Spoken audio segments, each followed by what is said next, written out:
Hello, welcome everybody to the floating, crossed out university.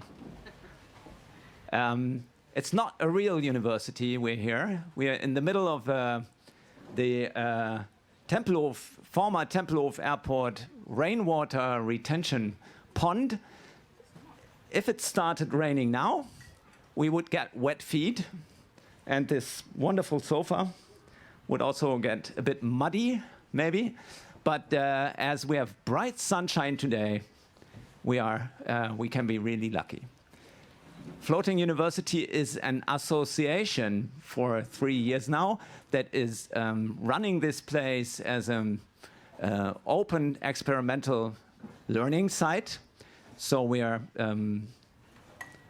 inviting the general public and experts and everybody who's interested, the whole city, to all kinds of discussions and workshops and experiments, I would say, to find out what urban practice, how we could adopt urban practice to all the big issues that urban practice has to adopt with nowadays. This is the short version. If you want the long version, you can walk around our site today and see like different particles of that. We have workshops running. If I go from left to right, we have Hans Unstern, who is a magical musician, together with his colleague Simon. They are building harps, and they will give us a little taste of their music throughout the day.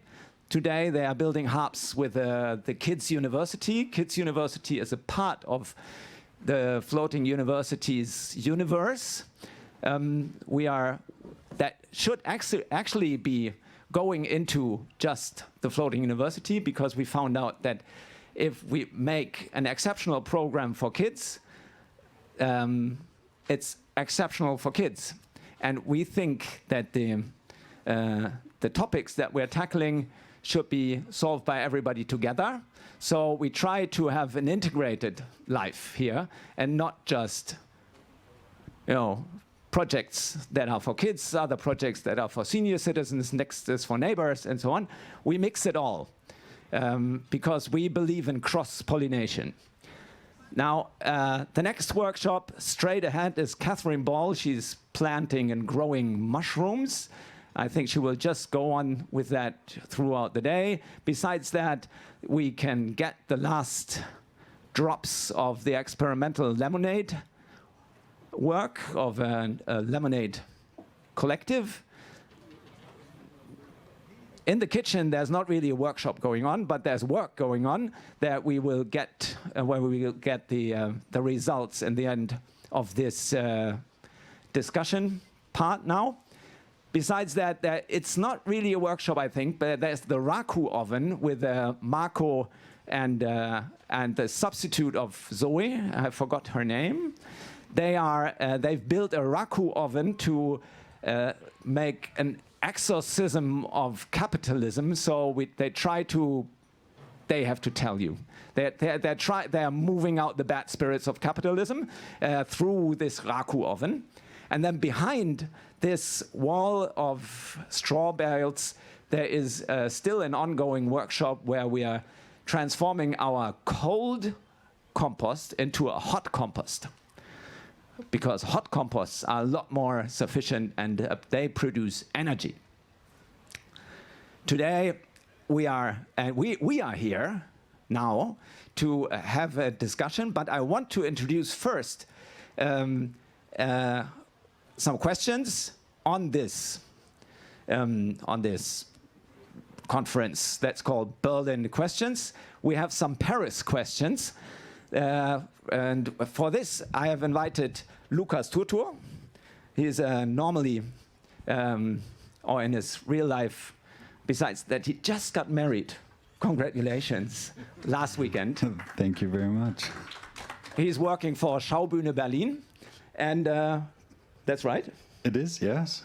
And he was so nice to come here, and kind of for me, it's a reenactment of Bruno Latour, I asked Bruno Latour to come here himself, but he didn't even deny. He was here, though, 3 years ago, and he posted a tweet where he said that the floating university is terrestrial.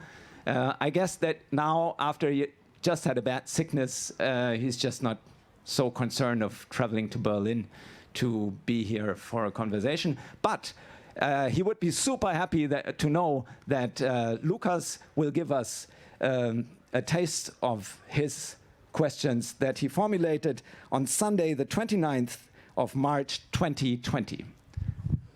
So this is a little introduction from Bruno Latour leading to the questions I will read later. It's 3 pages, and so please bear with me. It's a little spontaneous, so please excuse any mistakes. What protective measures can you think of so we don't get back to the pre-crisis production model? Perhaps it is a little inappropriate to project oneself into the post-crisis just when the health workers are, as they say, on the front line, while millions of people lose their jobs and while many grieving families are not even able to bury their dead. And yet, it is right now that we have to fight so that the economic recovery, once the crisis has passed, does not bring back the same former climatic regime against which we were battling until now somewhat in vain. In actuality, the health crisis is not embedded in a crisis because they are always transitory, but in an ongoing, irreversible ecological mutation. If we are lucky enough to come out of the first, there is no chance we will come out of the second. The two situations are not on the same scale, but it is very enlightening to articulate with the one with the other. In any case, it would be a pity not to use the health crisis to discover other means of entering the ecological mutation without a blindfold on. The first lesson the coronavirus has taught us is also the most astonishing. We have actually proven that it is possible in a few weeks to put an economic system on hold everywhere in the world, and at the same time a system that we were told it was impossible to slow down or redirect. To every ecologist's argument about changing our ways of life, there was always the opposing argument about the irreversible force of the train of progress, that nothing could derail because of globalization, they would say. And yet, it is precisely its globalized character that makes this infamous development so fragile, so likely to do the opposite and come to a screeching halt. It is actually not just the multinationals or the trade partnerships or the internet or the tour operators that globalize the planet. Every entity on this same planet has its very own way of hooking up with each other and all the other elements that compose the collective at a given moment. This is true for the CO2 that is warming the atmosphere globally by spreading through the air and migrating birds carrying new kinds of flu. But it is also true, for we learn to our peril once again, the coronavirus that has the capacity to link all humans by passing by way of our apparently inoffensive droplets from coughing. Germs are super globalizers. When it is a matter of re-socializing billions of people, the germs make short work of it. Hence, the incredible discovery. Already in the world economic system that was hidden from us all, a bright red alarm button with a nice big stainless steel handle that the heads of state could pull one after the other to instantly stop the train of progress with all the brakes squealing. If in January the demand to make a 90 degrees turn to land on Earth seemed like a gentle illusion, now it becomes much more realistic. Every car driver knows that to have any chance of making a sudden turn of the wheel to get out of trouble without heading into the landscape, it is better to slow down a little bit first. Unfortunately, it is not only the ecologists who see in this sudden pause in the globalized system of production a great opportunity to move ahead with their program for landing on Earth. There's also the globalizers who, since the middle of the 20th century, invented the idea of escaping our planetary limits. They too see here a great opportunity to break even more radically with the remaining obstacles in the way of their escape from Earth. A wonderful prospect for them: extract themselves from the rest of the welfare state, from the safety net for the poorest, from what remains of regulations against pollution, and, even more cynically, get rid of all these supernumeraries cluttering up the planet. But let's not forget the hypothesis that these globalizers are conscious of the ecological mutation, and all their efforts for the past 50 years consist in both denying the importance of climate change and also avoiding its consequences by building fortified bastions of privilege which are necessarily inaccessible to all those who are going to have to be left in the lurch. They are not so naive as to believe the great modernist dream of the universal distribution of the fruits of progress, but what is new is their willingness to not even give the impression of believing in it. These are the ones proclaiming every day on Fox News and who govern all the climate-skeptical states on the planet, from Moscow to Brasilia and New Delhi to Washington via London.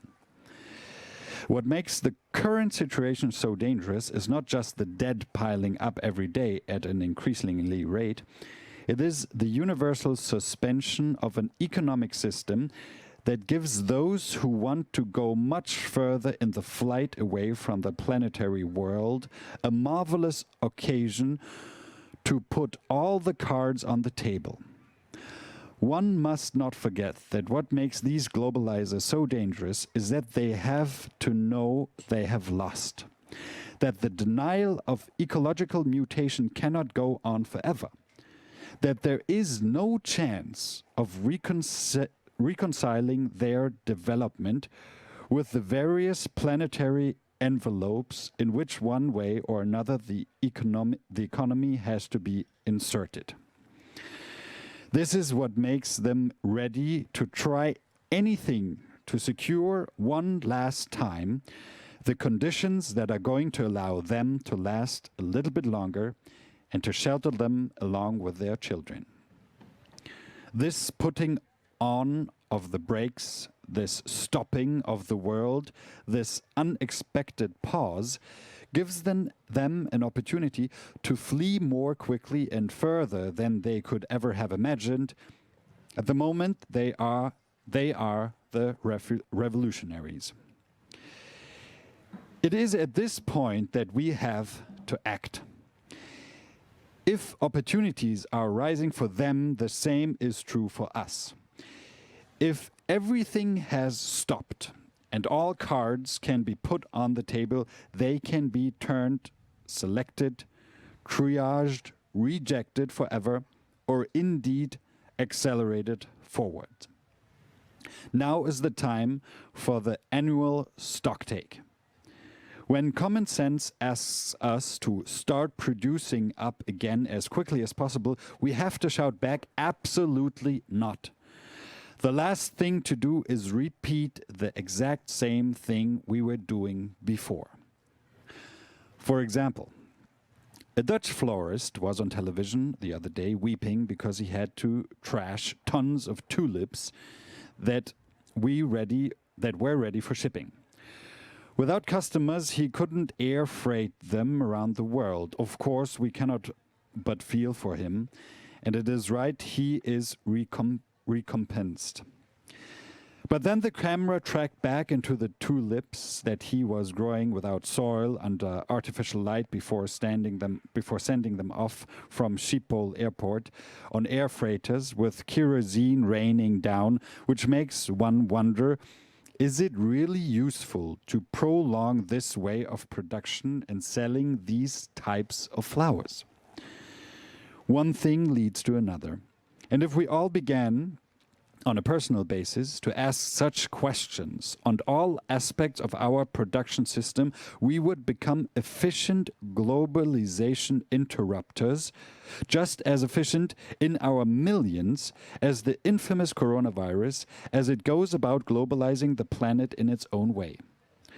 What the virus gets from banal droplets, from coughing going from one mouth to another, the halting of the world economy, we can also begin to imagine via our little insignificant gestures put end to end, that is, the halting of the system of production.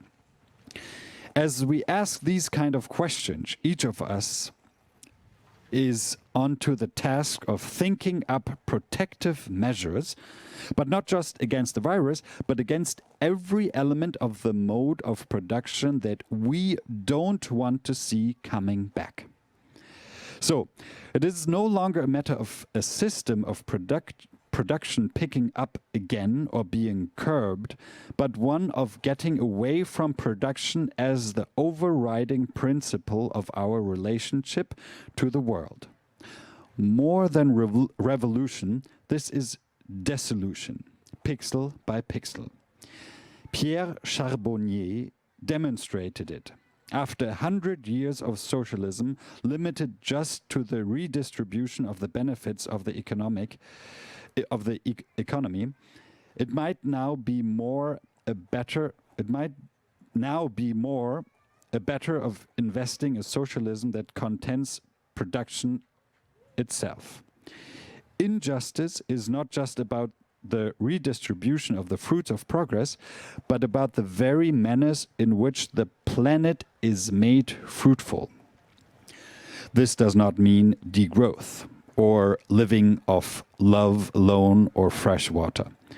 It means learning to select each segment of this so-called irreversible system, putting a question mark over each of its supposed indispensable connections, and then testing in more and more detail what is desirable and what has ceased to be so. Hence, the primary importance for using this time of imposed isolation in order to describe initially one by one, then as a group, what we are attached to, what we are ready to give up, the chains we are ready to reconstruct, and those that in our behavior we have decided to interrupt. As for the globalizers, they seem to have very clear idea what they want to see coming back post-crisis. The same but worse. Fossil fuel industries and giant cruise ships as a bonus.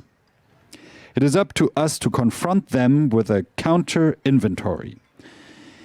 If in a month or two millions of humans are capable of learning how to social distance at the blow of a whistle, to space themselves for greater solidarity, to stay home so as not to overload the hospitals, then it is easy to imagine the power of transformation that these new protective measures have against bringing back business as usual or worse, against another battering from those who want to escape from terrestrial attractions forever. Because I'm always obsessed with wanting to link an argument to practical exercises, I would like to invite readers to try to answer a little auto-descriptive questionnaire. It will be all the more useful if it can relate to actually lived personal experience.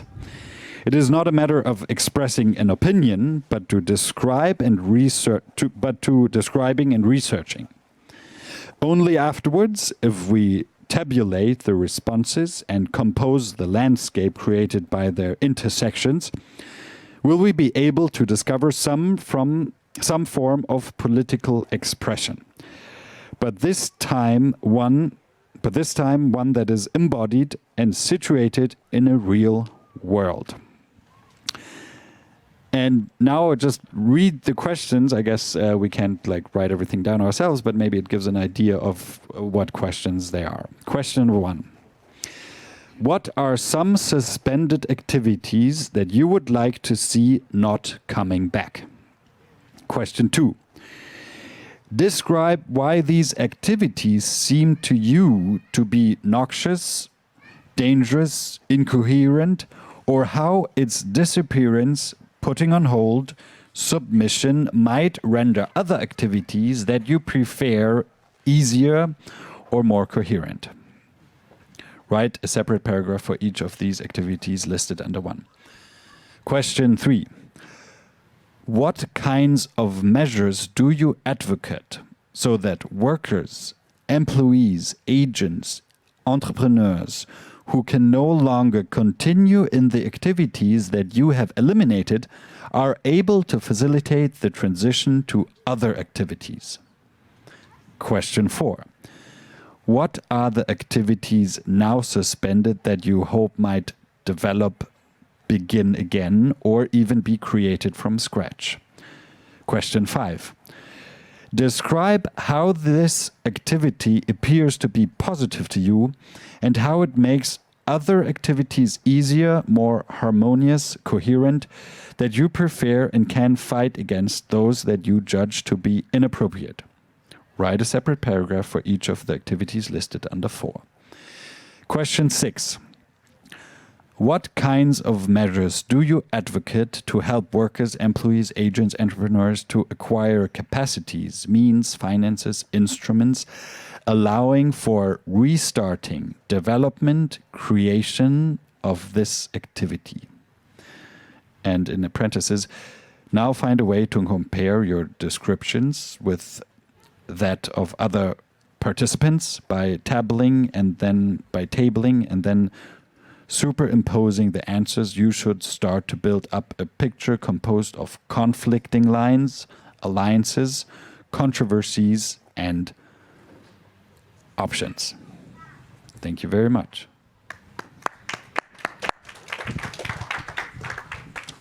Thank you, Lucas. Just one question to you.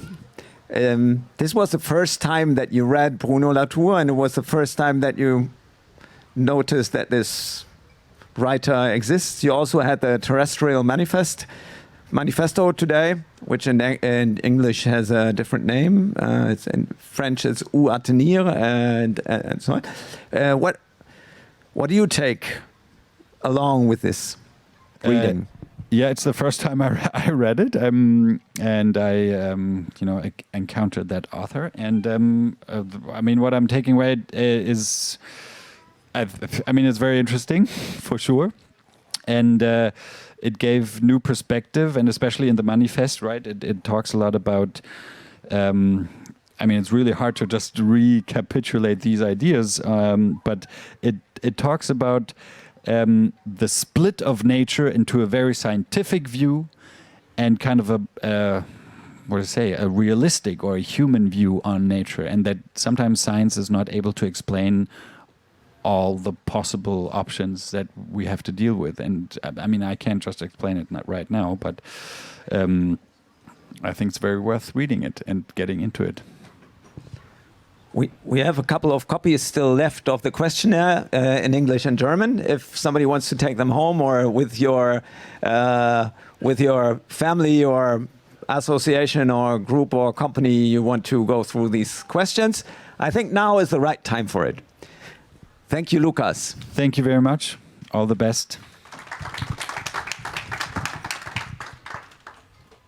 We are here now together to attend a different kind of discussion. I have a couple of guests that I can welcome here, and I'm happy that they are here and found their way to the Floating University. We will have 3 couples that will sit with me here on these wonderful orange sofas, and I have prepared a couple of questions. What else?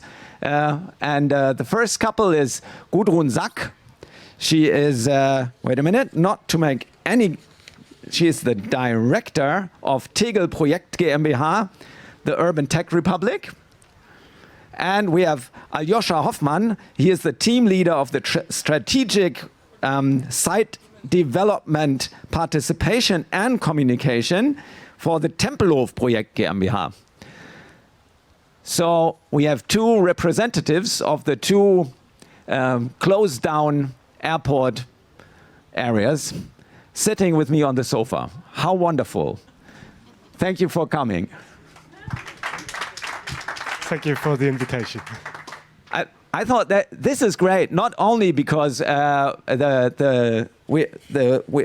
we can be here where we are in this still intact infrastructure of the Tempelhof airport, but also because these two sites are the two big presents that the near past has given to the city of Berlin.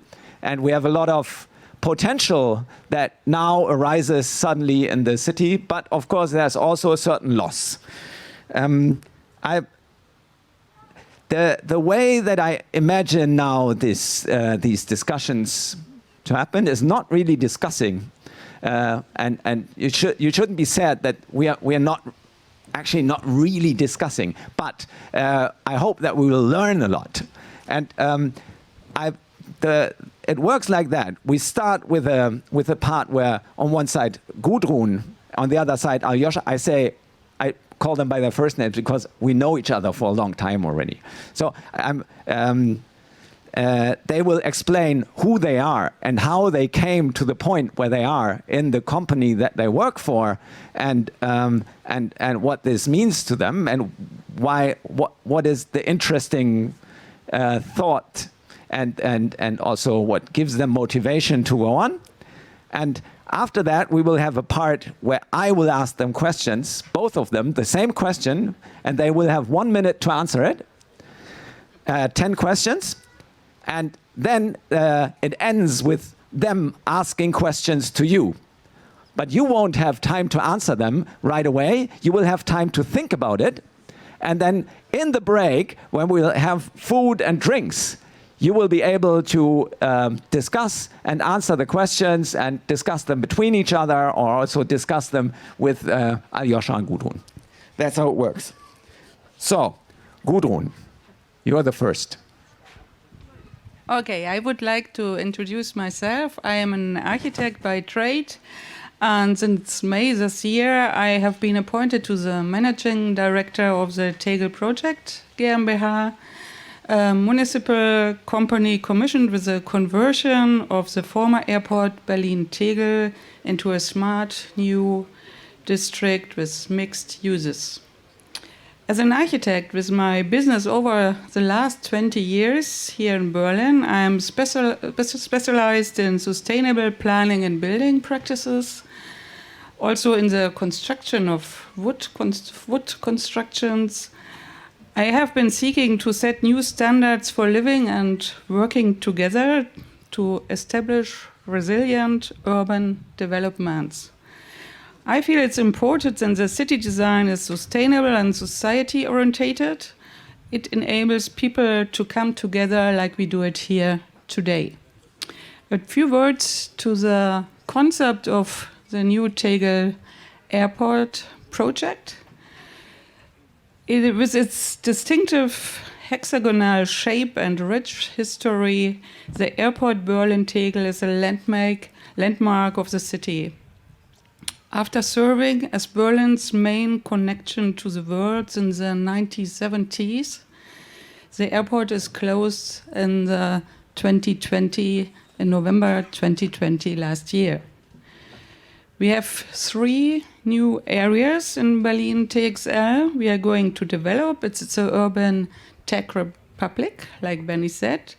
It's an innovation park with also different parts you can really do your business. Dedicated to green urban technologies, like we can see it here. Then we have the Schumacher Quartier, is a residential neighborhood pioneering the use of sustainable technologies and building methods. We are getting at the end around about 10,000 flats. Yeah, and last we have a huge digital landscape park. So we try to keep the landscape we are finding now in Tegel nearly complete. Yeah, that's what I have to say to the Berlin Tegel project, and now I give it to Templehof. Thank you. Well, my name is Aljoscha Huffman. I work for the Templehof Project GmbH, another municipal agency or company that runs exactly the place where we are. So I'm in a little advantage here. I'm on my home turf, professionally speaking, at the moment. So we are on Tegel Airport, actually, at the moment, even though it doesn't really feel like. And this is also, I think, what is a Templehof, sorry. Templehof Airport. So this is also, I think, what is so interesting. We have so many places in the airport, surrounding the airport, that are marvelous, that are different, and that offer perspectives for the future. So to my person, I studied architecture. I don't practice as an architect, and I've always worked in urban design, urban development, but more on a consulting field. And also I have a very strong background in like civil engagement in urban development here in Berlin. So I've been active in many initiatives over the last decade. And now somehow I made my way to working for the city of Berlin, which in the end feels fine, even though it is a different perspective, I have to admit. Before I was always opposing the city, questioning their doing and their speed and whatever, and now I'm on the other side. So it is a big step, but it helps to understand, and the experience I had before definitely, I think, helps to also explain the projects and why certain things need time or are slower than we would want them. Okay. Now we know who's sitting here with us. And what I find extraordinarily interesting, of course, is that's why I asked about your biographies, is that, of course, people in responsible situations for important aspects of the city don't drop from the sky, but they have a certain history that is also connected to experiences. And yeah, this is what I find extremely interesting. I don't know if this is if also in other cities you would find people that have been working in very like civil society active groups or in like really interesting hands-on architectural practices in these positions. So I think that already gives a lot of hope. I have prepared these 10 questions now, and I will ask them both these two questions. Who wants to start answering? Okay, Gudrun will start. The first question, facts and figures A. How many employees does your firm have? How many departments? And how does that split up in technical, administrative, and creative responsibilities? Okay, we have about 70 people working for Tegel project. 25 persons are busy with planning and building processes. 25 persons are working in administration and organization. And around 20 persons are in marketing and location management. We have 5 departments, for example, planning and building with the Bauhütte. These are the departments I am responsible for. And then we have followed by marketing, location management, and finance. And as far as I know, in Tempelhof, it's a bit similar to this, but I give you the word. Yes, thank you. Yeah, we are roughly above 80 people in the company at the moment. It always varies a little because we're a very fast-growing company. So a couple of years ago, there was only like 30 people in the company. So this also shows that the dynamics on site and in the company are great. We have roughly 50% women in the company. Also our director, Frau Wenzler, who unfortunately can't be here today, but sends her greetings. Then there is a bunch of free people we employ for different tasks in different times. So overall, there's more than 100 people working for us. And if we would count all the people who are working at the site, specifically at the events, you would have to count many, many more. The company is roughly split up in like 4 or 5 fields. So we have facility management, who actually runs the place. We have planning and building, who make the place fit for the future so that it can actually be used again. We have the Standort management, so the site management, which takes care of the events and everything that takes place at the moment already. We have the financial part, who looks at all the bills we pay. And then there is the staff of the director, which is where I also belong to. And this is a bunch of different functions in the company: IT, human resources, it's process management, but it's also strategic development, communications, and participation, which I'm responsible for. And I also say because you asked like how the responsibility is separated, all of them have to be very creative with the site we have. No, I don't ask any extra questions. I have a lot, but this is a conceptual artwork, I would say. In your opinion, what did your airport, when it was still working? Oh no, well, not the airport. What did the world do with the city through your airport? Okay, the airport Tegel shaped the west part of Berlin especially. It was opened in the 70s in a cool 70s architectural design. However, for the last 50 years, it was the main airport for Berlin to move out and into the world. So the airport Berlin-Tegel is definitely an affair of the heart for all Berliners. Yeah, I like the way you put the question, asking what the world did with the city.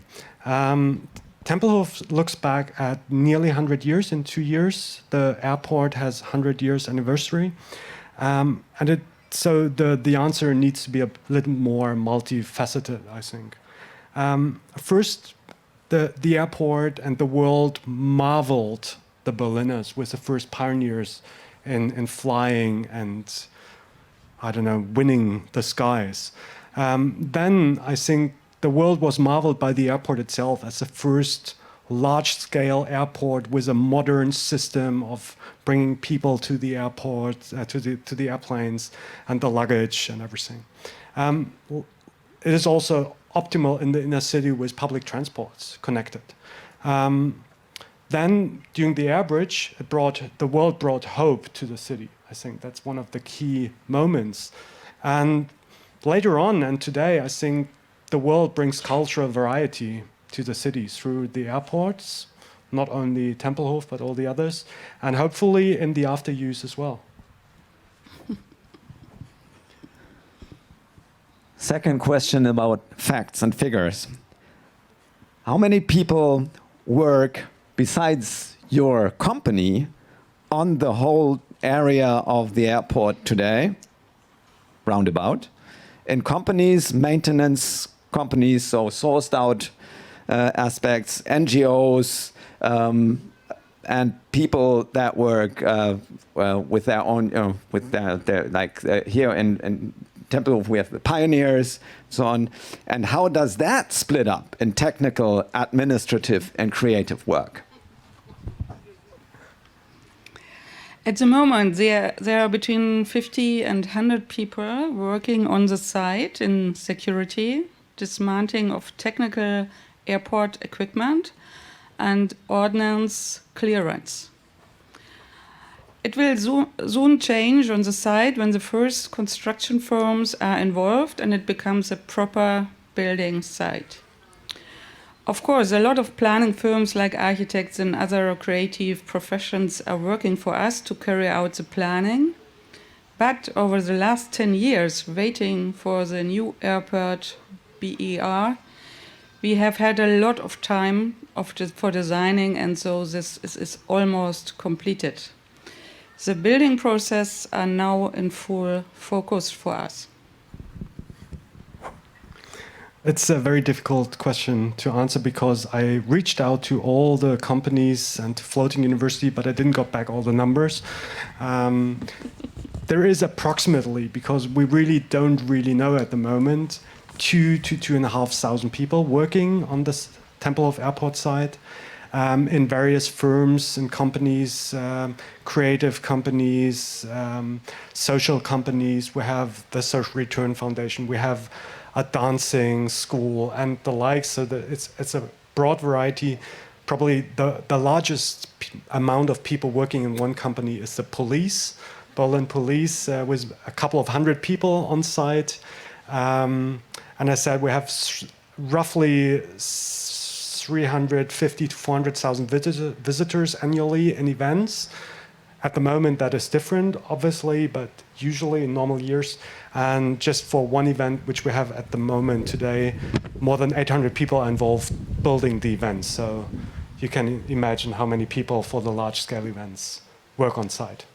10,000 and more over the year. 800 people. That's a bit more than us here. Closed airports also stand for interrupted connections. What can the not anymore airport bring for the future? Wait a minute, I have to translate my German question. And it's a bit difficult. Heute in der Zukunft aus der Stadt für die Welt. So what can the not anymore airport today and in the future make from the city for the world? You understand that? So it's the other way around. Before it was the world for the city, and now it's it's mainly what does Berlin do through the airport for the rest of the world? The closure of the Tegel airport was in autumn 2020, which was also in the main time of the corona pandemic. People didn't notice the closure process so much, and then in spring the new airport was ready. The former Berlin Tegel airport is making room for Berlin. These new blueprints for future city living will become available in the direct neighborhood of the central districts. This is an unbelievable chance for the city, and yeah, it's becoming a completely new point in Tegel. We have 1 minute to answer, but we needed 10 to understand the question. So I think Tempelhof, it might become an arc for all the creative and innovative usages in the city, and from there spreading to the world. And even though we have, let's say, a large amount of space with roughly 300,000 square meter gross floor space, it is not enough, and it will not be enough for all the usages and all the innovation that the world needs, and all the people that want space to do whatever they feel like doing. But the concept we developed for the airport was a mix of arts, creative usages, cultural usages, public usages, like the police, for example, is not a completely unimportant usage as well for the city. They can all find their niche or their space in Tempelhof. And in the end, I hope that Tempelhof Airport will function as a joint between the neighborhoods and the world, and give back whatever the neighborhoods produce as knowledge and products and atmosphere to the world. Thank you.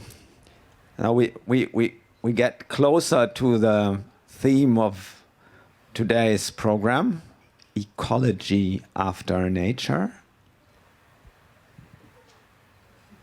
The ecology that comes after nature, whatever that means. 5, facts and figures. 3, how many square meters closed surface exists on the area of your not anymore airport, and how much of that is under heritage? What is your plan to do with it?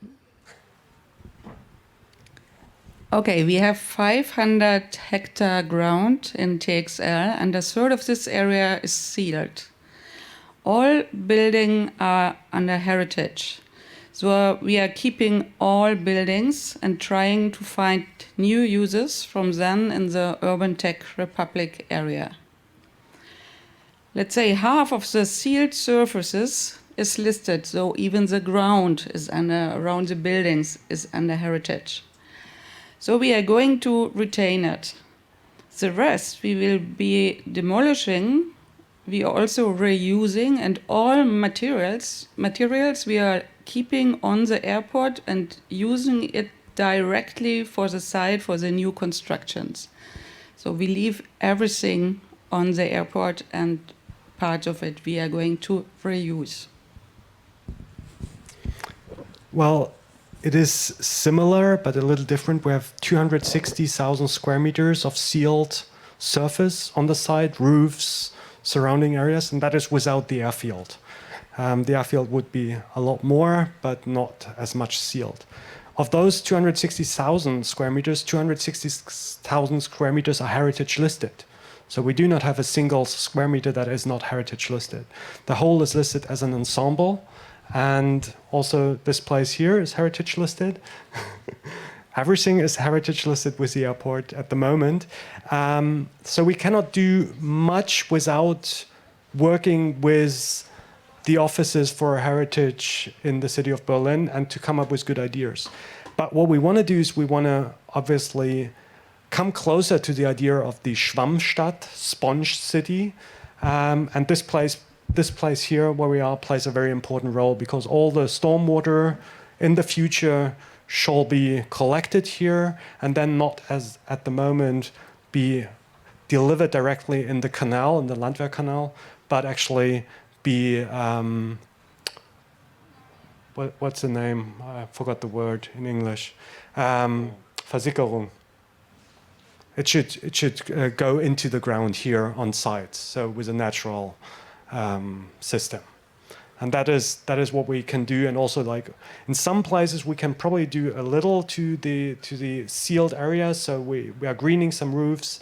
Also on the main square, the Eagle Square, we will probably have a fountain type structure with a little water, like 2 millimeters of water on the ground or something. So we're doing our best, and also some of the surrounding areas might be renaturalized and refurbished. So, but it's a difficult task. That was actually new information for me, that our asphalt is listed. I think the whole site. Question number 6.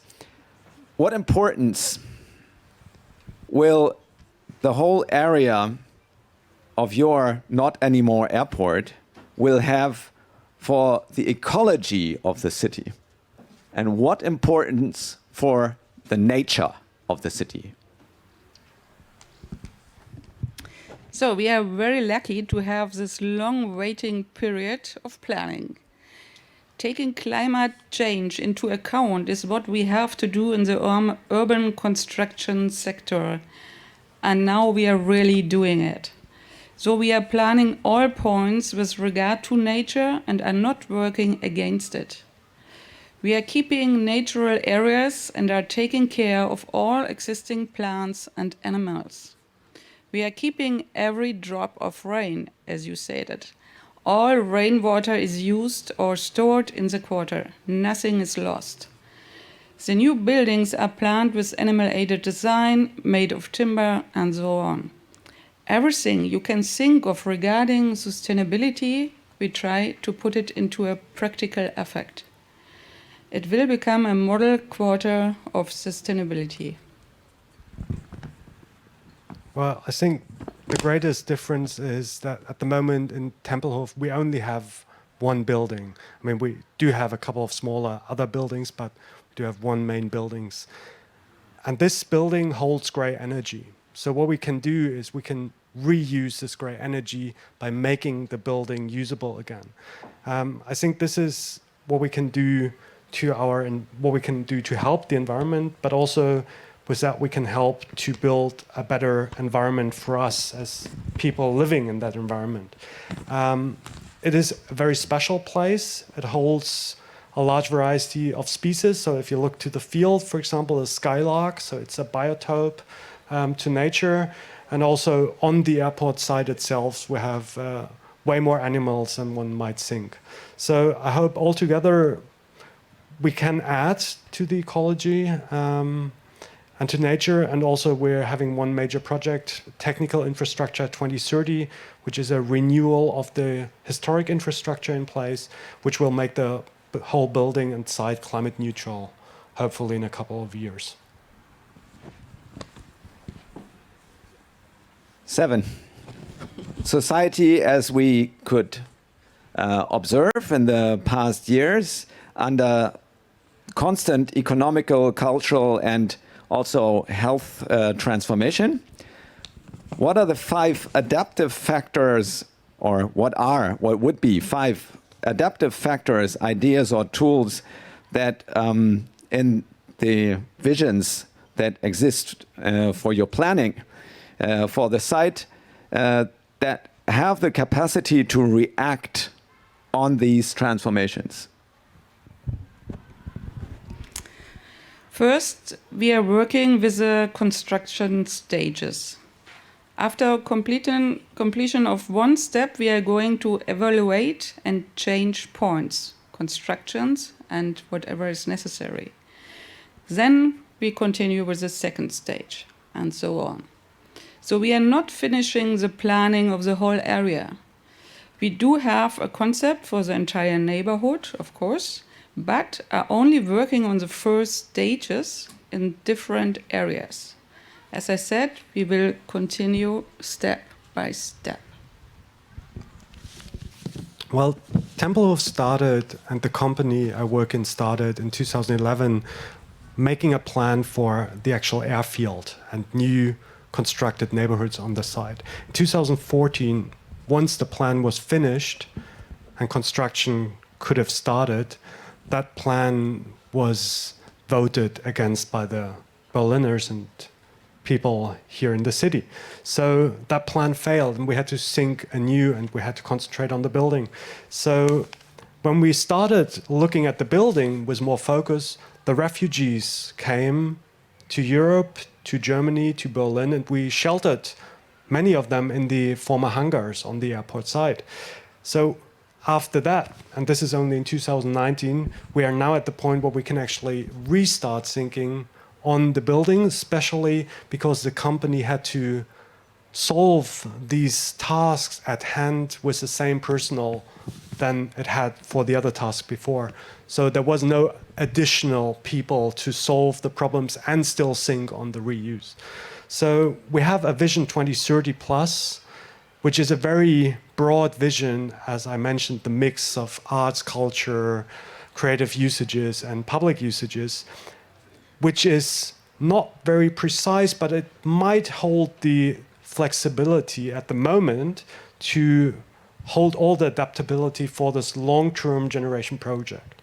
And we're working on one concrete tool, cooperative development, where we really want to think about how can we actually renting out spaces, include people from civil society, from initiatives, other types of developers, invite them in and develop places in the building with them together. But this is a very tricky task, responsibilities, insurance issues and stuff, when you can't sell place, but you have to keep it. Question number 8. What are some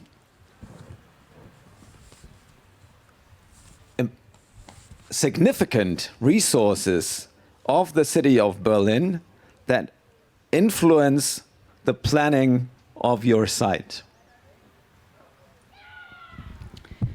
There are, of course, a lot of significant resources we have in Berlin. What I am personally working on, for example, is wood. I am concerned with the whole value chain management, forest to city, for the production of urban serial timber constructions for the buildings in the Schumacher Quartier. It involves a supply chain management, circular economy, clever urban and construction logistics, robotic assembly, digitalization, and of course, a clever financing. Nevertheless, this chain should remain as simple as possible. But of course, the main resource we do have in Berlin is the inhabitants with all their professions and ideas. In 8 conferences on the site, the people of Berlin have been involved in the planning processes. You can find their ideas in our concepts, and a lot of them are going to be realized now. Well, I think finances is one of the most significant resources we have or we have not to get this place, the airport Templehof, in shape again.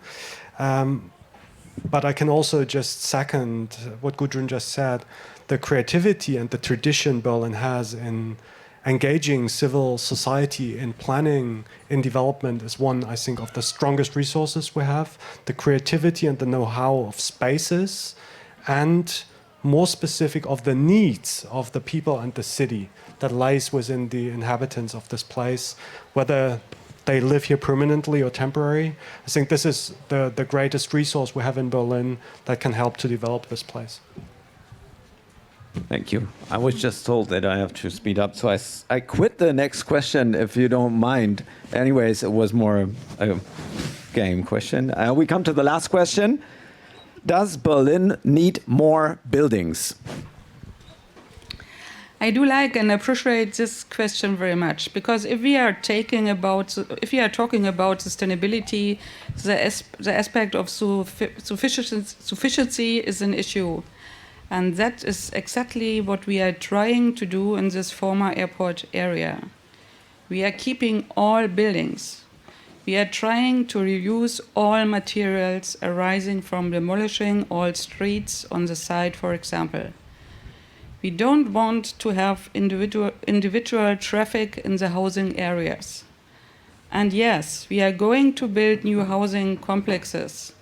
But here we want to use renewable raw materials. So this is the aspect we are really taking care of, this aspects in Tegel. Well, as said, I mean, the plan for Templehof site was to build a whole lot of new buildings, and it is in debate again. So society or politicians and other groups within society have their own ideas. I think it's really more about the usages. The question comes from the usages. Do we have the spaces for the usages? And if we don't, can we adapt spaces that we already have to hold more usages, to be multifaceted, multifunctional? Also, time is a very important aspect. So layering of usages within similar spaces or same spaces. If we then answer that we cannot hold all the usages in the spaces we have, we do need more spaces. But there's one very important point, and this is also how much space do we actually use personally and professionally, and do we always really only use the space we need, or do we use much more space? And this is specifically if we look at the topic of living, for example, do we need more apartments, or do we use too much living space as an individual, for example? That's if you hardcore look into sufficiency and ecology. For the site itself, I'd say as it has a very strong border to the city, and the connection to the city is lost, a little more addition might be good to activate the spaces we have in between the airport and the city. But the building holds enough space for the moment. That was the question round from me. And now we come to the last bit of this conversation. I give you the floor to ask your questions to the audience. Yeah, I only have, let's say, one question, because I think we have so many planning thoughts in Tegel, but maybe you are missing one point, and that would be nice if you can tell me this point afterwards. Yeah, I'd also be interested in what do you personally think the airport could be for the city? I mean, we've made lots of thoughts about it, but I'd be interested in your thoughts. And also one aspect that drives me every day is heritage. So the question would be personally, what is your personal feeling? Heritage before usage or usage before heritage? Thank you, Alyosha. Thank you, Gudrun. I hope you stay until we have the pause so we can discuss these issues, or you can discuss them with the audience. Thank you. Thank you very much.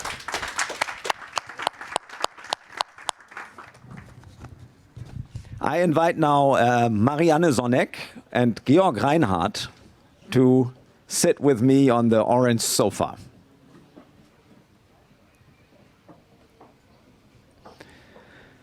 Marianne and Georg are running not only, I have to see that to take the right word, a performance collective, I would call it, but they are also running an NGO that is the organism democracy.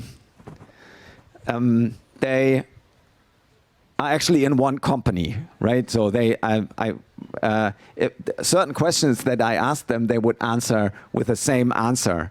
So, but I give you the word first to explain each of you who you are and how you came to the point where you are now, what you're doing at the moment, what moves your work, and that's it. Hello, it's very nice to be here. Thanks for having us. My name is Marianne Ramsey-Sonneck, and how I came to be at the point where I am now? Yeah, well,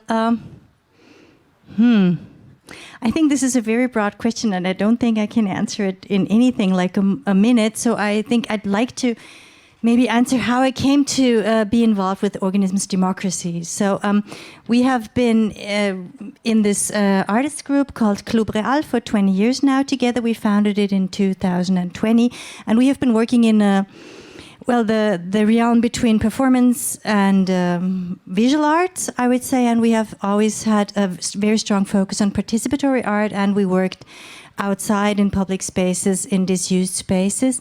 And then at some point we kind of narrowed our focus, or we decided to work more with non-human actors and actresses, and we had a project in Upper Austria in 2016, is that right? 2016, where we tried to see gardens as political spaces. So we asked the owners if they were to give themselves a name, or their ruling, their governance a name, what would it be? Would it be king or dictator or chancellor, or maybe one of many with the same rights? And everybody answered basically king or some other sort of authoritarian form of governance, because this is how usually we humans relate to non-humans. And so we did this project, and we did films with these gardens and their owners and the non-human inhabitants. And after that we thought, well, it's really sad that we didn't have one single democracy. And I remember I said to Georg, yeah, but I mean, how's that supposed to work? Democracy, I mean, they can't talk, can they? And Georg said, well, And then we started to try. I wish it would be possible to say that we are a big company with over 100 people working for us, but that's not the case. We're just a very small artists group, but we always try to work together with a lot of people, and our artwork is more like giving opportunities to participate in what we're doing. And yes, but maybe to answer the question a little bit, we are both from Vienna originally, And I've studied architecture at one point too, but then I was a gardener also, and then we started with this art business. And I think, no, that's enough about me. Good. Thank you. So I start with my question round. It's a bit difficult, but Marianne said that they're always disputing. So I hope that we get different answers from each of you. One, facts and figures, that's the worst part.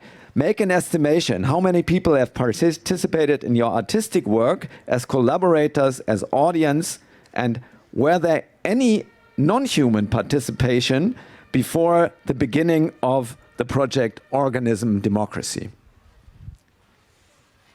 Yes, well, I mean, what is maybe interesting is that we tried to involve people in very intense ways. In the beginning of our artwork, we tried to make one-to-one performances a lot, so we worked very intensely to give our visitors an experience when they came to us, and we did artworks where we worked for weeks, and we just had 10 visitors because it wasn't possible, because every visitor was 1 hour in the performance, and so it wasn't possible to have more than 10 visitors for one artwork.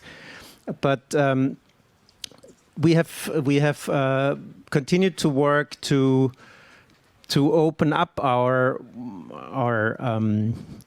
work to as many diverse groups as possible. And about this question about the non-human participants, we have been doing a long year performance work, which is called Ancestry, Ministry of Ancestors. And we try to involve deceased people in a way in a social praxis with living people, and to see what the relations are between these deceased people. And so that was, I don't know if deceased people are non-human. No, absolutely, they're not non-human, I would say. We don't know. But that was maybe, but we didn't really work with non-human participants before Organisms Democracy. Yeah, well, I mean, I have thought about this question. I thought, okay, right, 20 years, how many people have we involved? And then we with this like one-to-one installations, and then also we like to work in a participatory way. And so over the years, we've evolved something we call a two-stage participatory process, which means that when we are lucky enough to have a long enough process duration, we find allies. We find people who really work with us to work together with us very closely, and then via those people we try to speak to that whole group these people belong to. Because me personally, I really believe that we come from very different backgrounds. Our society is very, very fragmented, and if we want to reach people, it's really important to find what I call kind of key people. Like somebody who is from a very different background, but who wishes to engage with me. And then in this way, we can really reach other areas of life which we're not usually involved in. And so then, does this one key person count for one or not? Or what? And so I'm afraid I can't answer that question, really. What I can say is we did do this ancestor adoption for like about 500 times. And another number we do have is that we have had maybe 15 organisms parliaments now, and each organisms parliament has 15 participants who represent non-humans within the parliament. So if we do the math, I'm not good at that, but that gives about...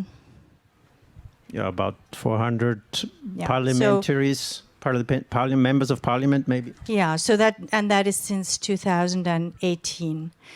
And then in other projects, it really depended on the project. We were in Frankfurt Oder and Subice for 2 years, and there at the end we had this kind of community, which were about 150 people who were really closely working with us, and who also kind of formed this inter-city community. So yeah, and also, of course, I hope as an artist that the stuff we do doesn't only reach the people who are right there, but also by means of carrying on or our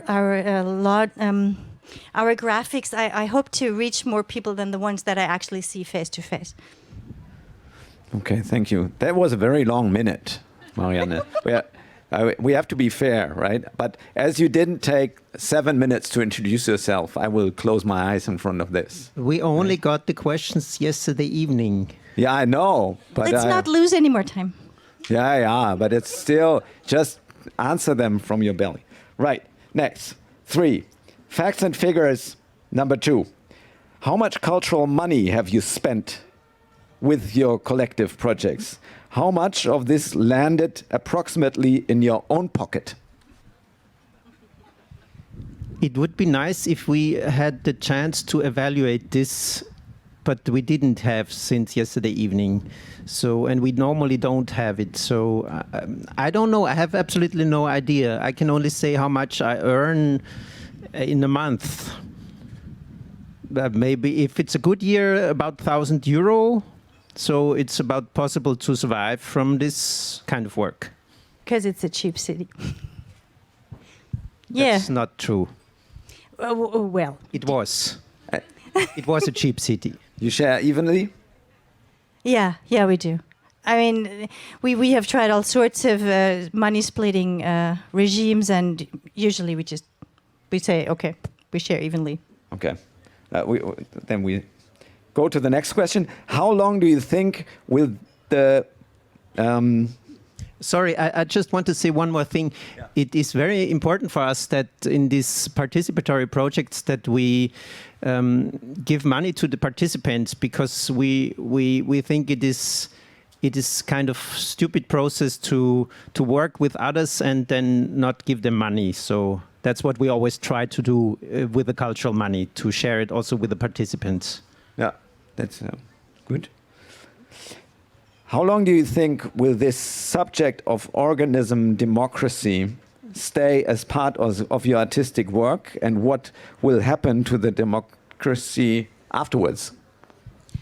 I would say it's not really part of my personal artistic work, because I think it's not anymore artistic work. I think it's a really political work, and that's why it's a kind of new subject, and I think I will have no chance to get rid of it. Well, I think it is an artistic work, and I think it is also political work. I don't think those two factors contradict each other, and I don't see no end to this whole subject, and to really try to share political rights equally amongst all living creatures is such a big or a vast concept with lots and lots of questions and tons of problems, and I see no end to it. So I have no idea. And so I don't know what will happen to organisms democracy after us. I don't know. I hope this idea spreads, and I hope it contributes to basically the downfall of the anthropocentric worldview. Sorry, one more thing. I think I understand why it's called ecology after nature, because I think our project also has the title Beyond Nature. And I think it's very important to understand for this organisms democracy concept that everybody's talking about nature and ecology and climate change, measures against climate change. But the concept of nature is the problem in itself, because what we are aiming for with organisms democracy, to get rid of this concept of nature and to see that ecology means there are relations between different species, and we've always been part of these relations, if we want or not. And if we say nature, then we only have two relations. Either we protect something outside of us, or we exploit it. And organisms democracy is a concept to really meet these species on eye level, and to get into relations, into political relations with these species beyond nature or after nature. Now I come to a question that we discussed before, the I had this idea before I asked Lucas Turtur to reenact Bruno Latour, if maybe you want to integrate that into your work, because my stupid brain, I thought it's somehow very similar, and then you said no way. This is completely different. Now, what's that difference between your political approach and Bruno Latour's, for example, actor network theory or the théâtre de négociation and projects like that? I think Bruno Latour is very inspiring, and I think he's a great philosopher. But I think we're not talking about theory here. We're talking about a political practice. And in a political practice of democracy, I think it's not possible to have a holistic approach. Because if you have a holistic approach, you say, well, we have this beautiful river here, or we have a beautiful mountain, and we want to develop it sustainably, or we want to keep it. And to keep it, we involve other species. But that's not democratic. Because if we really get into democratic relations with other species, then we cannot say we want this river preserved. Because, I mean, other species are also so-called ecosystem engineers. So if you have a beautiful valley and then there comes the beaver and he destroys this beautiful valley because he wants a new housing project, then this is also some kind of agency where you cannot say you have a holistic approach, you want to preserve something. And I also find it very problematic to involve non-human things, like in the actor network theory, you also have not only living beings, you also have this sort of natural items, you could call it, like stones or petrol or COW. But in the organisms democracy, it's very important for us to not state something like nature is beautiful and we have to preserve it and that's why we make democracy. No, we have hundreds and thousands of relations and we start to get into a dialogue about the conflicts that everybody has, about resources and so on, about migration, globalization. And in the end, we have a result, but this result does not mean we have a beautiful space here or not. Okay, I would also like to use my minute, and I'll make it a little shorter. As Georg, think I think highly of Bruno Latour, and I would like to try to state very precisely what I think is the difference. The difference for us, I think, is basically that what we're trying to do is to augment human democracies the way they are by non-human participants. We're trying to give those political rights that humans have, at least in Germany, to non-humans. Whereas Bruno Latour is making assemblages of different actors to kind of come into a conversation about how things are or should be preserved. Whereas we are trying to use a system which is very much also focused on that system. It's not like any kind of non-human can be part of that parliament. These species have to be on Osloer Straße. We must have seen them or somehow registered them, and then they get a voice. And living beings, because we believe that that is the next step.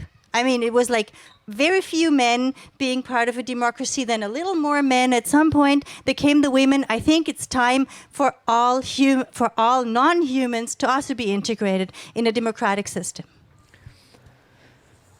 Facts and figures, number 3. How many species are organized in the organism democracy, and how many countries could you build up the organism democracy system? Is the number of species organized in the organism democracy shrinking when you don't receive cultural money? Yeah, we've started this in Vienna, this organisms democracy project. And the time of the project was limited for 2 years because the city of Vienna wants to build new houses there. So when the cultural money ended, we tried to make an association and to try to talk to the city because they want to build a school there, if it wouldn't be possible to maybe preserve this organism's democracy within the school garden or whatever. But that wasn't possible. But here in Berlin, we have a different situation. To say one general thing, this number of species is always site-specific. So we identify the species at one specific site, and then if the cultural money ends, well, here in Berlin, we had a 2-year project first, and now we also made an association. And we've decided that we make only one parliament a year because we couldn't stick to the 2 parliaments a year. But the number of species and the number of citizen species didn't really change. No, so the number of species isn't shrinking because we do not do an organisms democracy thing there. But if we don't receive funding, then of course our resources shrink to like propagate the system. I've noticed that the promise that you have different opinions is not working. So I give you the chance, just one of you, to answer the following questions. We talked about the possibilities to invite the surrounding population of frogs as an opponent to you in this game. So somebody else who is answering my questions, frogs. What was the problem about that?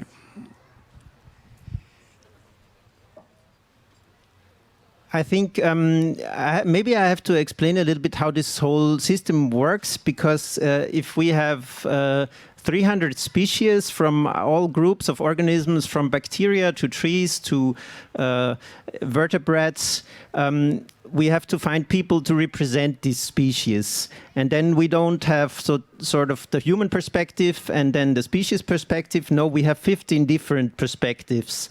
But to get a democratic majority, these perspectives have to get into dialogue and get majorities. So if the frogs make a proposal, they also have to make a proposal that could be interesting for some plants or for some bacteria. Otherwise, they will not get the majority in the parliament to decide anything. So just to talk to the frogs, sort of frog perspective, human perspective, that's not really organisms democracy yet. You need this diversity of positions, and then you have to find out, like in any ecological situation, who profits from something that everybody together decides. And then we have always found that this is problematic in itself. Also, that's why we said we need a court, a just constitutional now, I'm court. sorry. Now I will interrupt you because now I am really of very different opinion. There is no frog here because a frog cannot answer. It would just sit there and probably wouldn't even sit there because it doesn't want to sit on an orange thingy that isn't moist enough. So that's why there is no frog over there. And that does touch one really crucial point I find within this whole system of how can a human represent a non-human, which is how can you talk to the frog? Well, we can't. But what we can do is we can imagine what the frog, we can imagine and we can research what a frog needs and what a frog doesn't want. And by that, I do believe we can represent a frog. But I don't think neither the frog nor organisms democracy would benefit from sitting on an orange couch. Thank you. That was actually the answer to my next question, so I skipped that one. Question number 9, can there be a recipe how to initiate a democratic system that includes other than human species? What are the problems of that? Well, we are trying not to give a recipe, but to develop some tools. And the problem with this is that it's a lot of work. You need a lot of ecological, scientific help to identify all the species, to find out about their needs. And you needed a lot of time to find out what's going on in a site, in an ecological system. But I think that we don't have one aim like political justice in nature or something. We don't have an aim like that. We just want to say, by continuing as a completely authoritarian species that understands itself to be democratic, our own problems cannot be solved by excluding everybody else. So and that is why also we have today an open letter to the Senate, which we have drafted and which is accessible at the entrance if you come down the stairs. And we would invite anybody who would like to sign this letter, which we will then promptly deliver to the Senate, asking the Senate to start this process of also involving non-human beings, non-human Berliners into the political processes that shape the city. The last question is a either-or question. Is organism democracy a question or an answer? it's not a question and it's not an answer. It's an open process and a practice, and you have to start it to understand it. So you have to do it. It's like when you are a member in parliament, you find out about the community, what's going on, what are the conflicts.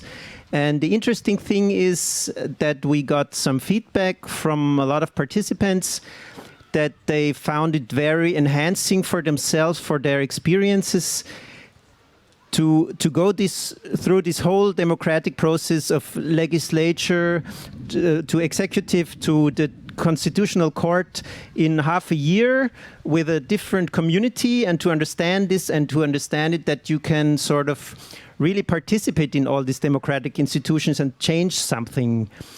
And that's why I think it can only work as a practice that you try out for yourself. That was my last question. Thank you very much. Now, your last task is to ask a question for the audience. Please. Yes, thank you for your attention. I would like to ask you, what is your role in your ecosystem? That means, by ecosystem, I mean your garden, your balcony, your flat. Are you a dictator? Are you a king? Do you at any time try to be a democratic person? And how do you organize the relations to other species in your ecosystem? And I would like to ask that if you imagined that all non-human Berliners had suddenly political rights, which non-human Berliner would you be most happy to have political rights, and why? And then when you find that one non-human Berliner, ask yourself again, if they did have rights, would that be good for your relation to that Berliner, that non-human, or what would it change? So who would you vote as a mayor? Thank you very much. Marianne and Georg, they will be sitting at the front probably still because it's political work. They are collecting your signatures for their letter to the Senate of Berlin. Thank you for being here, and good luck with your work. Thanks for having us.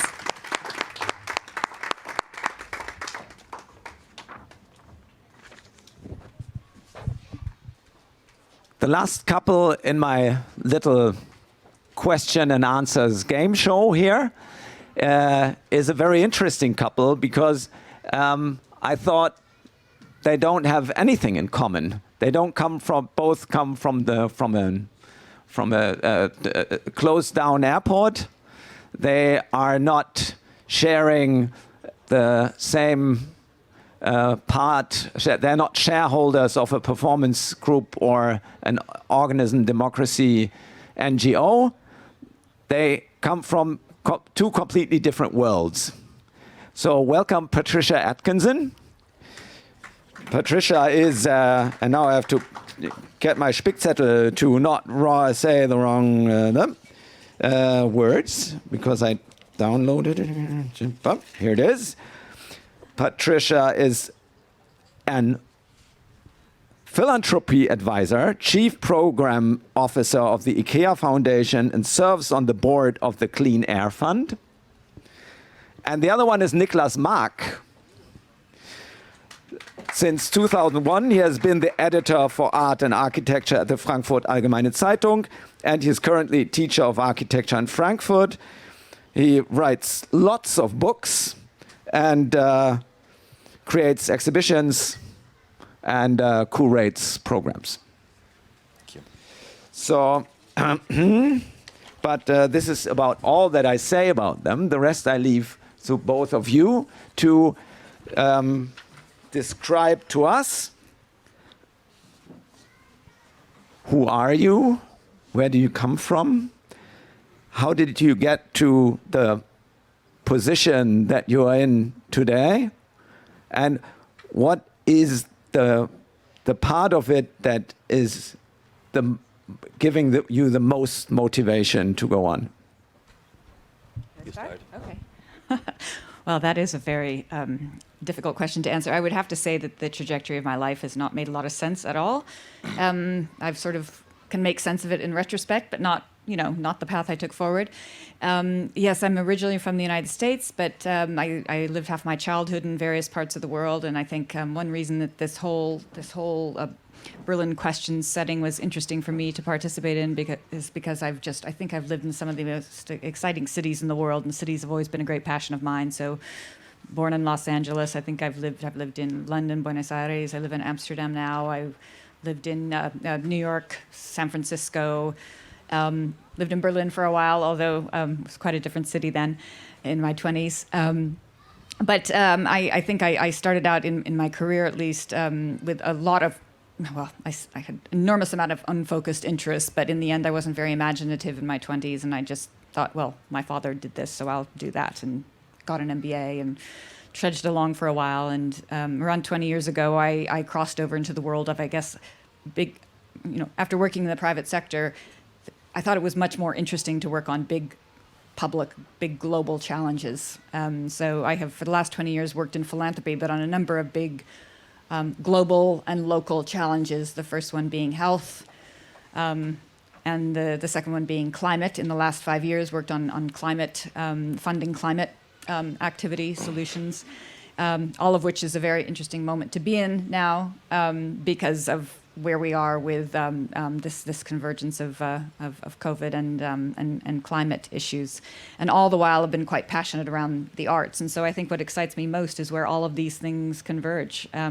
All of these big public challenges we have, and including the arts and the effect this all has on the arts, and bringing that into a practice, which I don't know where that will take me, but that's what motivates me. So.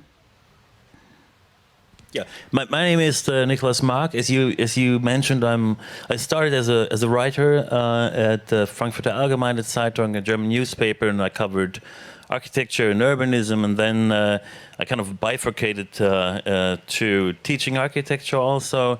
And so since 7 years now, I'm running a project currently in Frankfurt at Tegel that basically focuses on questions of urbanism, but tries to develop a counter-narrative to the now predominant narrative of the new city and the seemingly benevolent change to a more ecological, nicer city that has its pitfalls. And we started, when I was teaching in America at Harvard, we started having a closer look at the narrative of the smart city, which sounded good for the first 2 seconds, and then you saw that everything which sounded so necessary and urgent led to detrimental effects on what we call the welfare state. And we saw it when we looked at the smart city plans for Toronto, for example, in Canada, where Google's city department, Google has a department that wants to build cities, prototypes for whole cities, sidewalk labs. And of course, the idea of the sidewalk, of pedestrian friendliness, is very dominant already in the name. But what they would try to do to a city is to extract everything which was like public health, publicly organized welfare, and replace that by products, by a company. And so we saw, the more we looked into that, we saw it looks nice for a second, and there's a lot of timber and pedestrians, but at the same time, it's a meager consolation of what politically happens in these seemingly eco-paradises of the smart city. So we said it's important to go one step beyond that nice looks of the future city, and to really question the political underpinnings of that new narrative, which was, as far as the smart city is concerned, a shift from public services to freedom as a service that you can book from a private company. So civic rights are destroyed by these companies and replaced by products that you can book if you have the money to do so. And I think this was really a discovery for us all when we researched these concepts. So we said we urgently need to address some pressing topics which go beyond the question of architecture and urbanism, which is, for example, when we talk about new cities, the question is always, there's a lot of data that can be harvested in this city, and the question for us is always, before we talk architecture and urbanism and timber facades and CO2 emissions, we want to know, where do this data go that has been harvested by private companies in these cities, and that is the very foundation of every form of governance in a digital city. So this was, for me, an exciting moment when we saw that we cannot talk about architecture and urbanism in the way we used to, and that basically digital capitalism has vampirized the narrative of timber, of pedestrian friendliness, of cooperation, has vampirized these terms and taken over and turned that into a very, very sinister product, which is sold to us as the future. So if we don't pay attention, the future of the city looks nice, always timber, shared spaces, but future has been then replaced by the idea of startups, accumulation of startups. So we said we need a counter narrative to that. And at the same time, we think there's a great chance, because digital capitalism has killed the city that has been shaped by capitalism over the last 100 years. Starting with the accumulation of workers and production goods in factories, that was the basement of the foundation of the metropolis, and going to office towers that have been forming our social rituals over the last 70 years. And now, after COVID, we have a very interesting situation that digital capitalism pushes forward companies to send people to homework or remote work. So the office tower is under threat because it's so nice for the companies to send people home. And the shopping mall, who was seen as the destroyer of the ancient city, it becomes an endangered species itself. So there's an interesting moment where digital capitalism turns the city into a ruin. And we're interested in this ruin. I can show you one slide, maybe if you have the slide ready. I was sending these slides to you. So my students in Frankfurt, also at Harvard, started to develop models how to use these modern ruins of shopping malls, ruins of office towers, and to really say, if we combine that with a political démarche of reclaiming data and reducing the impact of companies and platforms, that this could be the real start of a new form of political urbanism for the digital age. So this is where we are now in our discussion, and yeah, I'm happy to also elaborate a bit on this, because I think Berlin is also in a very critical phase where people think it's enough to put some timber facades on a former airport, and then things will turn nice automatically. I think this is not the case. It needs much more discussion on the political basics of and the political situation that shapes a society, which is data, ownership of Bodenfrage, ownership of ground, etc. But yeah, this is where we are now. Okay, thank you, Niklas. Actually, we are just hiding our collection of data at the entrance, the corona data, to support our cultural work. We decided not to ask for any more public money, but to sell your data. And we're using Corona to actually change our business concept here. Okay, who was that? I go Thank you very much for your small introduction. And we come to the second part where I ask you 10 questions and you have approximately 1 minute to answer them. Let's see if that works. I asked you both the same question and you will probably have different answers. Question number 1, facts and figures. Please give an estimation. How many airports have you seen from the inside so far? How many hours have you spent there? Would you do it again? That's really just too painful to contemplate. I can't think of it in terms of hours, but I can think of it in terms of millions of miles. And I'm embarrassed to say the few times I've landed in the top tier of an airline's. I shudder to think of all the hours of my life wasted in airports. But I did have a real obsession at some point with learning the 3-character letters of each of the airports I'd been to. It's been so long now since I've done a lot of travel that I can't remember them anymore, but that's one of the tragic features of doing far too much travel, is knowing that YVR is Vancouver and YYZ is Toronto. Anyway, yes, so not the answer you wanted, but yes, millions of miles. Would you do it again? No, not at all. I think the boring answer would be, I'm so sorry, flight shame, etc.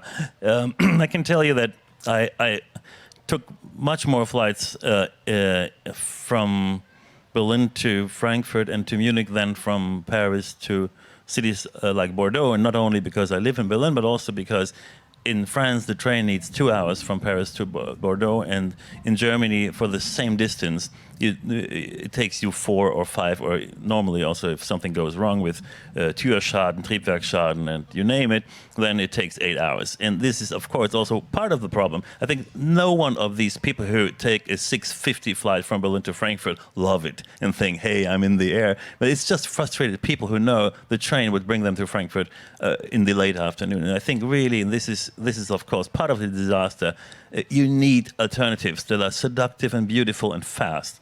And then if that would have been happening in Germany, I could sit here in a less shameful way, right? Second question. What is your advice to the responsibles of closed down airports? Yeah, I would say focus first on the needs of the environment and build something to meet that, rather than build some exciting idea that's just the result of creative genius, because we don't need any more testaments to creative genius. I think we need answers to solutions. So when I think of empty airports, and I was just trying to remember which ones are empty around the world. I mean, I think that there's that odd one in Spain, and then there's Denver, I think, I don't know what's happened to that Denver airport. And then Istanbul, I was completely shocked, hadn't followed that, and landed one day in Istanbul, and it was a different airport in a completely different place. And now there's some old airport with probably not much going on. So I mean, I think of food production. I think of housing, and I think of even with all the loneliness that we've come to understand is part of our lives and has always been there. Communities that address the loneliness issue. I'd like to see some of those things addressed, rather than building some, perhaps, a museum of travel. I think the answer of the timber capitalist is we build the biggest wooden city in the world, and I think this is just not the way to go. And I think that Berlin has not so much empty space left now after 20 years of agoraphobia. And we remember that when the wall came down, there was a lot of empty space and a lot of opportunity, and then the government decided to build within no time, fill in every open space with kritische Rekonstruktion and rebuild everything. So it was almost a generation who was overrun by the parents' generation, who did put furniture everywhere in their room, right? And I think we don't want to have this again, this phenomenon that basically an old generation in power comes and says, we define how the future of the city will look. And I think if you have an empty airport and a lot of empty space, just goddamn it, leave it open for 20 years and let the people play with it and try out things. And I think it would be the worst thing to say we build something within no time and then The next generation, again, has no space, as the generation after 1990, 2000 had no time and no space to experiment because we had to rebuild this disastrous phantasmagory of the old Berlin of the 20s or the Kaiserzeit. I think this, and now it's so tempting to say, yeah, we do it in a nice ecological way. Don't do it, just leave it open, let the people play with it. I think that would be my answer to it. Thank you. Next question about facts and figures. How much money that you have not earned yourself have you approximately spent or were responsible to have it spent so far? How much of it went into helping people to have a better life, and how much into cultural activity? Would you do it again? Yeah, well, that number would probably be quite big for me because I've worked at very big philanthropies, one that spends billions a year and one that spends hundreds of millions a year. So I wasn't the only one spending it, obviously. But yes, the purpose of that has all been towards, tackling really big problems. You could argue whether we did the right things with that money, and that's always a really important question, especially with philanthropic money, since there's not a lot of accountability around it. So quite a lot of money, actually. And unfortunately, because philanthropic funding going into culture and the arts is actually extremely small compared to the philanthropic dollars out there. So I would like to see more of that, but I haven't actually had the pleasure of spending other people's money on culture and art. Would you do it again? Yes, of course. But I'd like to do the culture and art thing too. It can be very short. I think I never spent other people's money. I don't know. But I'm also It's very really bad fun. at I would have understanding what I spent of my own money, so I have no idea. Okay, good. Would you do it again? If I only knew what I did, I surely would do it again. Yeah. Okay. Question number 5. In Berlin, we are discussing a new term that received wind from the back through the corona pandemic. Give us your definition of the term urban practice. Yeah, I haven't heard that term used before, and I don't know how you're using it in Berlin, but to me, it immediately suggests, practice of getting better. A musician or an athlete, and constantly having to face the fact that you're not as good as you could be. And, changing up the way you're either training or doing things. That acknowledgement of continuously needing to self-improve and renew and improve. So that's what it means to me. I don't know what you're using it here, but for me, the question really is, are we comfortable enough to, especially with our cities, take the difficult decisions to renew and improve in order that they're not dinosaurs or obsolete or irrelevant? So. If I can take your definition as practice as practicing, rehearsing, trying to become better, maybe I would say it would be nicer to have urban relaxation than urban practice. I guess it means to practice something that creates urbanism, which would be nice, but I think urban relaxation is the much more tempting term for me. Interesting. There's a couple of people here that are interesting to discuss that with. One of them sitting over there with a pink hat. Where's the other one? Let's see. 6. What memory does the just by me newly invented term guerrilla urbanism bring up in you? Yeah, we had a bit of a conversation about this. We actually found out we had gorillas in common. It's a complicated story, but it's not just that we both visited the gorillas in Rwanda, but this sense of gorillas invading, or if you try to separate things with borders or barriers, and that never really works very well, as we know, from everything from migration to just keeping your dog out of the kitchen, for example. But that if you try to keep the gorillas in a pen, they sometimes transgress and end up where you may not have planned for them to be, but there are unintended and quite interesting consequences that come from that. Yeah, basically, I spent a lot of time the last years with gorillas, actually, so it says a lot to me. I was part of a curatorial team that curated an exhibition in New York called Countryside: The Future, curated by Rem Koolhaas as a sheep curator. And my students and I had a little bay in it on gorillas, because we said if everybody talks about the future of the countryside, it's seen from the city's perspective as a city-countryside divide. And we said it would be interesting to look into another boundary of the countryside, which is, of course, what was framed for a long time as wilderness. Very questionable concept, but the concept of wilderness shapes the idea of the national reserve. And so we went to Rwanda and Uganda to see what happened to the gorillas there, who have been protected by humans and to save them from extinction, and to basically also separate the countryside from the jungle. There was a big buffer zone shaved off the jungle. It looked like the Berlin Wall.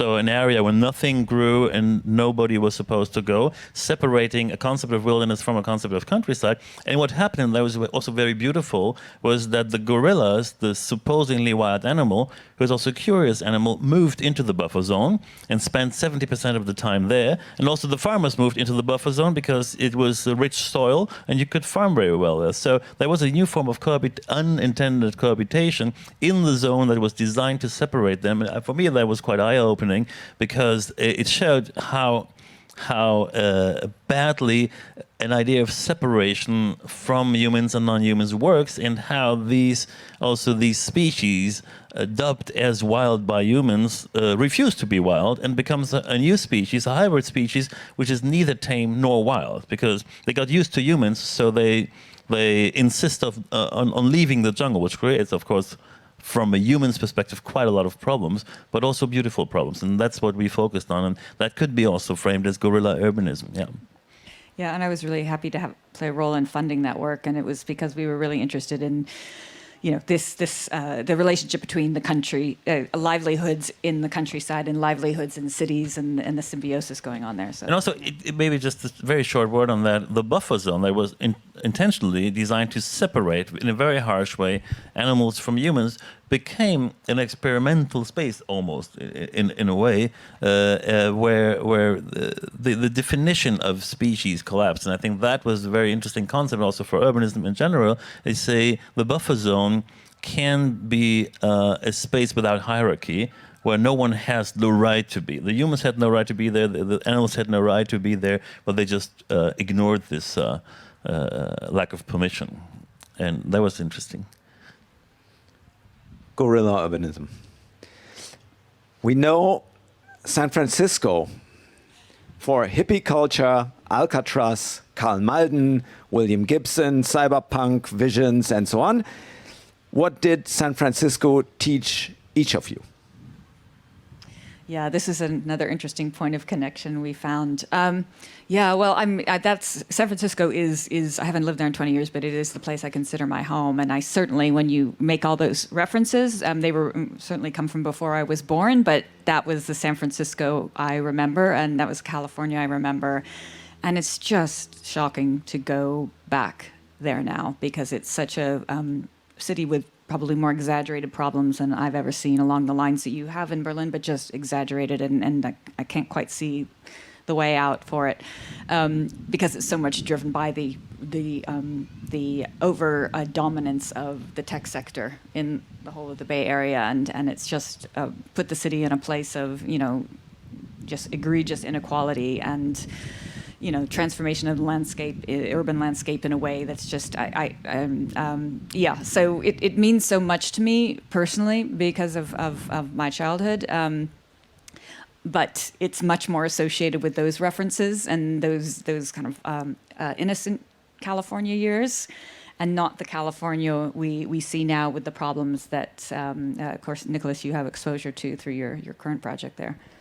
So we had a little project, ongoing project with some Harvard students that was started and inspired by a fantastic place in San Francisco called the Embassy. This is an intentional commune of activists who try out different forms of living together in a very nice old villa in Haight-Ashbury. And they wanted to build a school to teach kids from less affluent family from the neighborhood. And it turned out very soon that it was so expensive to build a little school in the backyard that they were frustrated, and they thought about bringing the kids to the Bay Area in a less expensive area to teach them there in a school building there. But then we said it makes no sense to take these kids from less affluent families in a bus for 2 hours into the Bay Area and teach them there for 2 hours and bring them back for 2 hours. So we started to investigate what could be a possibility to create a space for a school. And of course, you cannot build a school in these expensive areas. But then we started to talk to the owners of houses, because every house has a double garage. It's America. So, and the garage is the biggest room in the house. So we started to talk to 5 people, 10 people, 50 people in the neighborhood if they would open their garage for 2 times a week.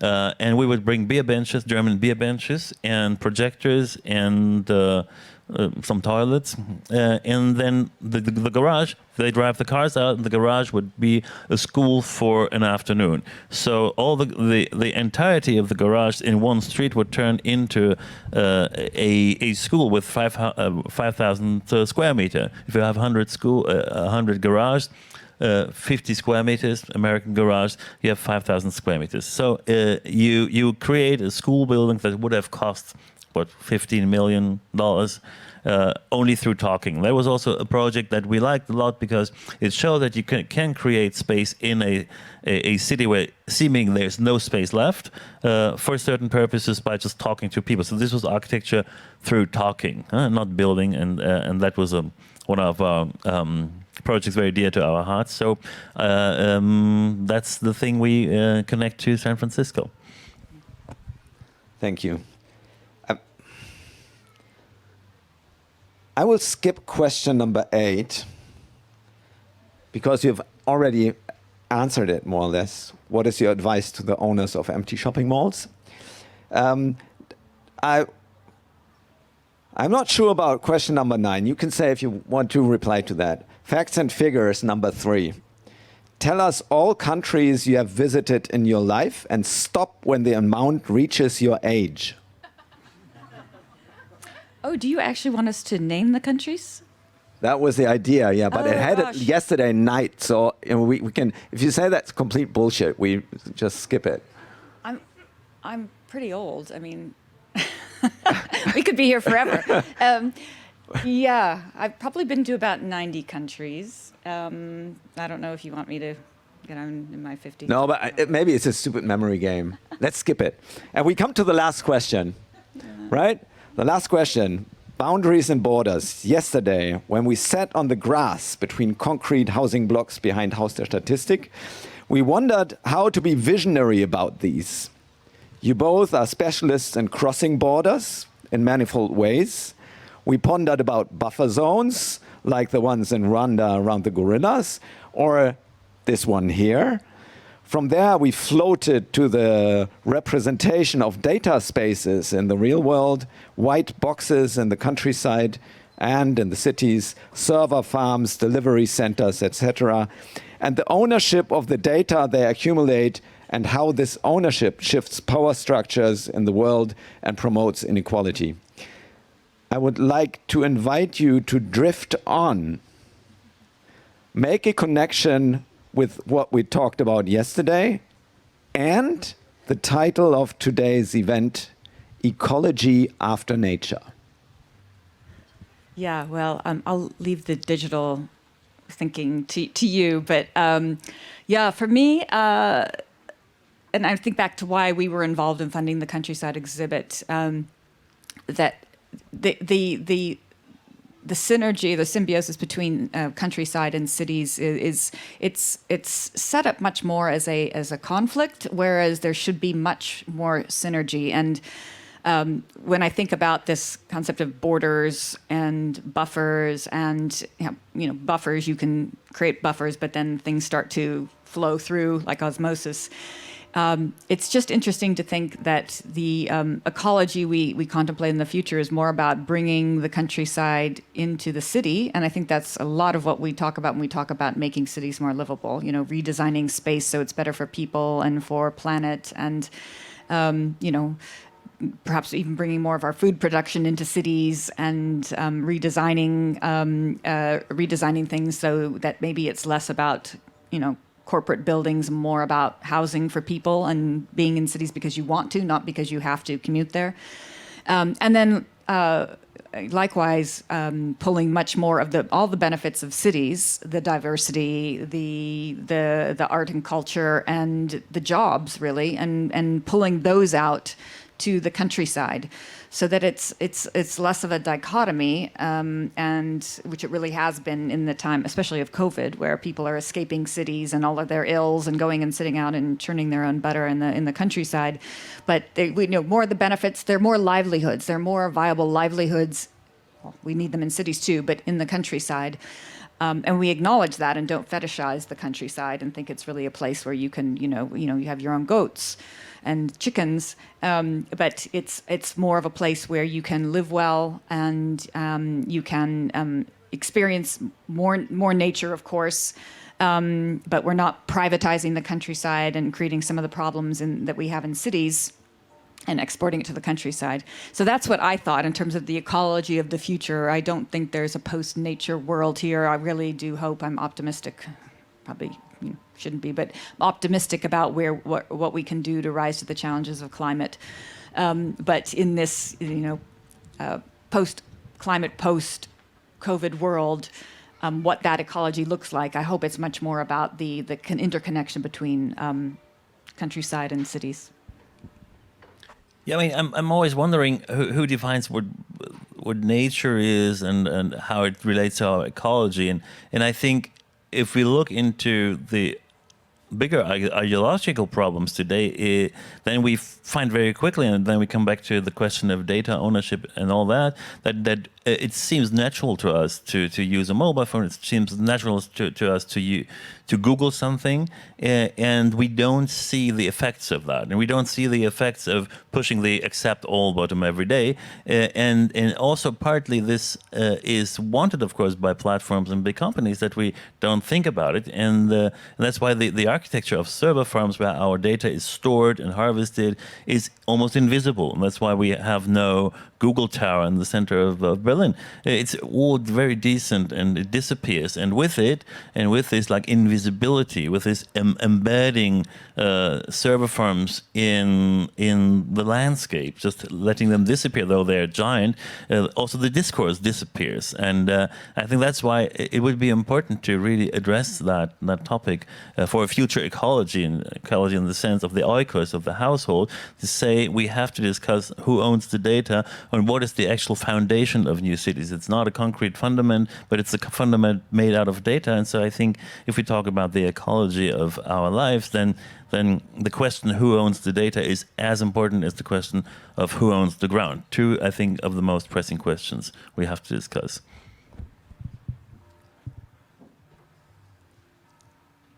Last part of this third round of this question and answers games is I give you the floor to ask questions to the audience.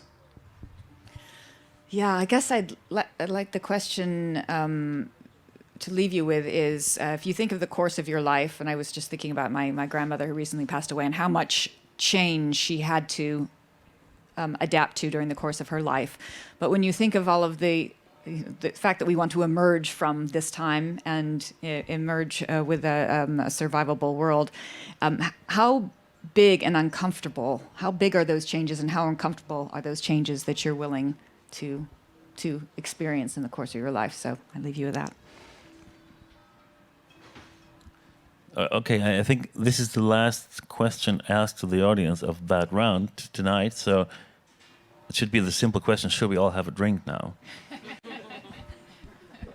Thank you very much, Niklas Mark and Patricia Atkinson. We will have a drink now. There is also, I have a look over to the kitchen.